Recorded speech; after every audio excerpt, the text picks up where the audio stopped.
Hello दोस्तों, अगर आप लोग रेलवे के किसी भी एग्जाम की तैयारी कर रहे हो, जैसे कि RRB group D, RRB NTPC, किसी भी एग्जाम की बात कर रेलवे के सारे एग्जाम के लिए यह क्लास मोस्ट इंपॉर्टेंट साबित होने वाला है। तो आप लोग इस क्लास को लास्ट तक जरूर देखिएगा और अपने दोस्तों को भी शेयर कर दीजिएगा दोस्तों। तो चलिए वीडियो को शुरू करते हैं। इस वीडियो का पहला क्वेश्चन आ रहा है, भारत का पहला रॉकेट कहाँ से लॉन्च किया गया था? भारत का जो पहला रॉकेट लॉन्च किया गया था, यह किया गया था थुम्बा से। ऑप्शन यहाँ पे सी थुम्बा करेक्ट आंसर हो जाएगा। भारत का पहला रॉकेट लॉन्च किया गया था।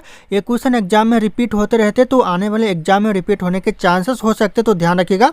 और आप लोगों को इस वीडियो में एक भी क्वेश्चन का सही उत्तर पहले से पता होगा तो कमेंट करके जरूर बताइएगा। तो चलिए दोस्तों, अगला क्वेश्चन आ रहा है, भारत में नोट छापने की जिम्मेदारी किसकी होती है? भारत में जो नोट छापने की जिम्मेदारी होती है, यह आरबीआई की होती है, रिजर्व बैंक ऑफ इंडिया की होती है। Option B RBI correct answer हो जाएगा।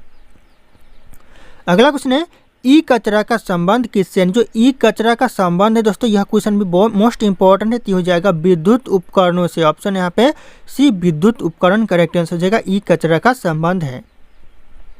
अगला क्वेश्चन है, भारत में ब्लू रेवोल्यूशन किससे संबंधित है? भारत में जो ब्लू रेवोल्यूशन है, यह संबंधित है मत्स्य पालन से। ऑप्शन बी मत्स्य पालन करेक्ट आंसर हो जाएगा, ब्लू रेवोल्यूशन। ध्यान रखिएगा आप लोग। अगला क्वेश्चन है दोस्तों, इसरो की स्थापना कब हुई थी? इसरो की जो स्थापना हुई थी 1969 में। ध्यान रखना, ऑप्शन बी 1969 करेक्ट आंसर हो जाएगा, इसरो की स्थापना।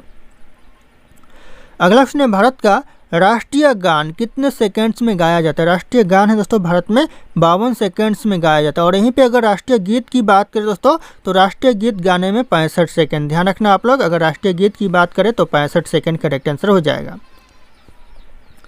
अगला क्वेश्चन है, अटल टनल किस राज्य में स्थित है? अटल टनल जो है ये कौन से राज्य में है? तो ये हिमाचल प्रदेश में। ऑप्शन यहाँ पे भी हिमाचल प्रदेश करेक्ट आंसर हो जाएगा।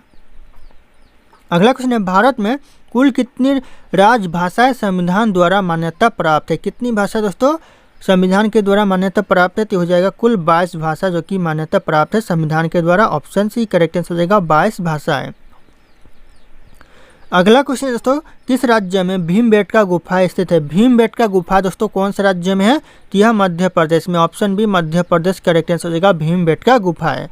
अगला क्वेश्चन आ रहा है, भारत में जीपीएस आधारित पहला ट्रेन रूट कौन सा है? जीपीएस आधारित भारत में पहला ट्रेन रूट कौन सा है? तो करेक्ट आंसर हो जाएगा यह कटरा टू जम्मू जो कि ट्रेन रूट है, पहला जीपीएस आधारित ट्रेन रूट है। तो ध्यान रखिएगा, क्वेश्चन इंपॉर्टेंट हो सकता है। अगला क्वेश्चन है, विश्व जल दिवस कब मनाया जाता है? विश्व जल दिवस मनाया जाता है दोस्तों 22 मार्च को। ऑप्शन बी 22 मार्च करेक्ट आंसर हो जाएगा, 22 मार्च। अगला क्वेश्चन आ रहा है, भारत का पहला डिजिटल गांव कौन सा है? भारत का जो पहला डिजिटल गांव है दोस्तों कौन सा गांव है? तो हो जाएगा अकोदरा। ध्यान रखिए, जो कि गुजरात में स्थित है, तो Akodara option A correct answer हो जाएगा। दोस्तों ये मेरा टेलीग्राम चैनल है जिसपे मैं रोज एक से बढ़कर एक क्विज शेयर करता हूं, जो कि आपके एग्जाम में 4 चांद लगा सकता है। तो आप लोग इस टेलीग्राम चैनल को ज्वाइन कर लीजिएगा दोस्तों। और ये मेरा इंस्टाग्राम चैनल है, अगर आपके पास कोई डाउट है मुझसे पूछना चाहते हैं तो आप लोग मुझे इंस्टाग्राम पे फॉलो करके मैसेज कर सकते हैं, अपना डाउट पूछ सकते हैं। इंस्टाग्राम और टेलीग्राम का लिंक वीडियो के डिस्क्रिप्शन में आप लोगों को मिल जाएगा, डायरेक्ट वहाँ से फॉलो कर लीजिएगा। अगला क्वेश्चन आ रहा है, इंदिरा पॉइंट किस द्वीप समूह में है? जो इंदिरा पॉइंट है ये कौन से द्वीप समूह में स्थित है? तो हो जाएगा निकोबार द्वीप समूह में। ऑप्शन यहाँ पे सी निकोबार करेक्ट आंसर हो जाएगा। अगला क्वेश्चन है, पृथ्वी की आंतरिक परत को क्या कहा जाता है? पृथ्वी की जो आंतरिक परत को कहा जाता है, परत दोस्तों परत नहीं, परत को कहा जाता है कोर कहा जाता है। ऑप्शन यहाँ पे सी कोर करेक्ट आंसर हो जाएगा, आंतरिक परत को कहा जाता है कोर। ध्यान रखना आप लोग। अगला क्वेश्चन आ रहा है, भारत के पहले महिला राष्ट्रपति कौन थी? भारत के जो पहले महिला राष्ट्रपति थी Pratibha Patil. Option B Pratibha Patil correct answer होगा, पहली महिला राष्ट्रपति थी। अगला क्वेश्चन आ रहा है, रेड डाटा बुक किससे संबंधित है? रेड डाटा बुक है यह हो जाएगा लुप्त प्राय जीव से। ऑप्शन यहाँ पे बी लुप्त प्राय जीव यानी लुपतिया जीव से। ध्यान रखिएगा, खत्म होते हुए जीव से है। अगला क्वेश्चन है, किस राज्य को भारत का मसालों का बागान कहा जाता है? मसालों का बाग कहा जाता है दोस्तों कौन से राज्य को? तो यह कहा जाता है केरल राज्य को। ऑप्शन यहाँ पे एक केरल राज्य करेक्ट आंसर होगा, मसालों का बाग या फिर बागान कहा जाता है। तो ध्यान रखना आप लोग। अगला क्वेश्चन है, विश्व का सबसे बड़ा फूल कौन सा है? विश्व का जो सबसे बड़ा फूल है ये हो जाएगा रेफ्लेशिया फूल, रेफ्लेशिया। ऑप्शन यहाँ पे बी करेक्ट आंसर होगा, विश्व का सबसे बड़ा फूल है। अगला क्वेश्चन आ रहा है, रन फॉर यूनिटी किस नेता की जयंती पर होती है? रन फॉर यूनिटी होती है, यह सरदार पटेल के जयंती पर होती है। Option B Sardar Patel correct answer हो जाएगा। ध्यान रखना क्वेश्चन बहुत है इंपॉर्टेंट है, इस वीडियो में जितने भी क्वेश्चन है एग्जाम में बार बार रिपीट होते हैं, तो आप लोग ध्यानपूर्वक इस क्लास को जरूर देखिएगा दोस्तों। अगर आप लोग ध्यानपूर्वक देखते हो तो किसी भी एग्जाम की बात करें 2 से 3 मार्क आपके जरूर पक्के हो जाएंगे। तो अगला क्वेश्चन आ रहा है, भारत में one nation one ration card योजना कब शुरू हुई? भारत में जो one nation one ration card योजना है यह सन 2020 में शुरू हुई। ऑप्शन यहाँ पे सी करेक्ट आंसर होगा सन 2020। अगला क्वेश्चन आ रहा है, किस विटामिन की कमी से दोस्तों स्कर्वी होता है? स्कर्वी दोस्तों कौन से विटामिन की कमी के कारण स्कर्वी होता है? तो ये करेक्ट आंसर होगा विटामिन सी की कमी के कारण दोस्तों स्कर्वी होता है। ऑप्शन सी ध्यान रखना आप लोग। अगला क्वेश्चन है, भारत का सबसे गहरा बंदरगाह कौन सा? भारत का जो सबसे गहरा बंदरगाह यह हो जाएगा विशाखापट्टनम, जो कि भारत का सबसे गहरा बंदरगाह है। ऑप्शन सी करेक्ट आंसर होगा विशाखापट्टनम।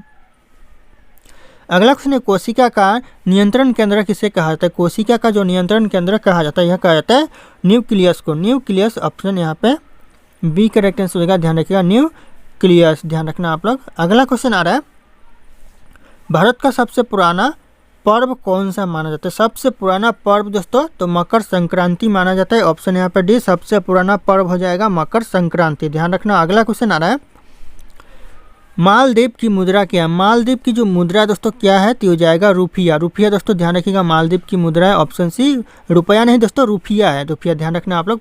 लिखने में कंफ्यूज मत होइएगा या फिर पढ़ने में कंफ्यूज मत होइएगा। अगला क्वेश्चन है, पानीपत की दूसरी लड़ाई किसके बीच में थी? पानीपत का जो दूसरा लड़ाई हुआ था यह हुआ था दोस्तों करेक्ट आंसर जाएगा ऑप्शन सी हो जाएगा अकबर और हेमू के बीच में दोस्तों पानीपत का दूसरा लड़ाई हुआ था। ध्यान रखिएगा अकबर और हेमू के बीच में। अगला क्वेश्चन है, विश्व का सबसे बड़ा द्वीप कौन सा है? विश्व का जो सबसे बड़ा द्वीप है दोस्तों ये हो जाएगा ग्रीनलैंड द्वीप। ऑप्शन यहाँ पे बी ग्रीनलैंड द्वीप, जो कि विश्व का सबसे बड़ा द्वीप है।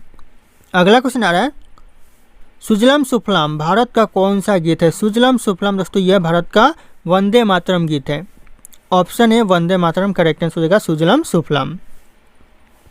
अगला क्वेश्चन है, इंटरनेट का जनक किसे कहा जाता है? इंटरनेट का जो जनक कहा जाता है विंटन सर्फ को कहा जाता है। ऑप्शन यहाँ पे सी विंटन सर्फ करेक्ट आंसर हो जाएगा इंटरनेट का जन्म। तो ध्यान रखिएगा आप लोग जनक दोस्तों जन्म नहीं। अगला क्वेश्चन आ रहा है, भौगोलिक दृष्टि से भारत का केंद्र बिंदु किस राज्य में है? भौगोलिक दृष्टि से जो भारत का केंद्र बिंदु है कौन से राज्य में है? तो ये करेक्ट आंसर हो जाएगा यह मध्य प्रदेश में। ऑप्शन यहाँ पे ए मध्य प्रदेश करेक्ट आंसर हो जाएगा।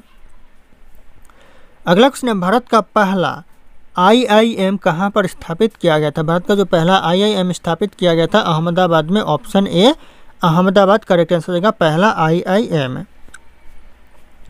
अगला क्वेश्चन है, द ग्रेट सभी पुस्तक किसने लिखी? द ग्रेट सभी पुस्तक है दोस्तों यह किसने लिखी? तो हो जाएगा F स्कॉट फिट्ज गेराल्ड ने। ध्यान रखिएगा F स्कॉट फिट्ज गेराल्ड ने पहला ग्रेट सभी पुस्तक लिखी। तो ध्यान रखिएगा ऑप्शन यहाँ पे बी करेक्ट आंसर हो जाएगा। अगला क्वेश्चन है, ओजोन परत में छेद सबसे पहले कहाँ देखा गया था? ओजोन परत में जो छेद देखा गया था सबसे पहले अंटार्कटिका में देखा गया था। Option A Antarctica correct answer हो जाएगा। सबसे पहले ओजोन परत में छेद देखा गया था, ध्यान रखना आप लोग। अगला क्वेश्चन आ रहा है, कृत्रिम बुद्धिमत्ता का अंग्रेजी में क्या अर्थ होगा? कृत्रिम बुद्धिमत्ता का जो अंग्रेजी में अर्थ होगा ये हो जाएगा आर्टिफिशियल इंटेलिजेंस। ऑप्शन यहाँ पे सी आर्टिफिशियल इंटेलिजेंस करेक्ट आंसर हो जाएगा ऑप्शन सी। दोस्तों अगला क्वेश्चन है, जैन धर्म के 24वें तीर्थकर कौन थे? जैन धर्म के जो 24वें तीर्थकर थे कौन थे दोस्तों? तो इस क्वेश्चन का जो सही उत्तर होगा आप लोगों को कमेंट करके बताना है। ऑप्शन यहाँ पे सारे के सारे शो कर रहे हैं। फिर मिलते हैं अगले क्लास में।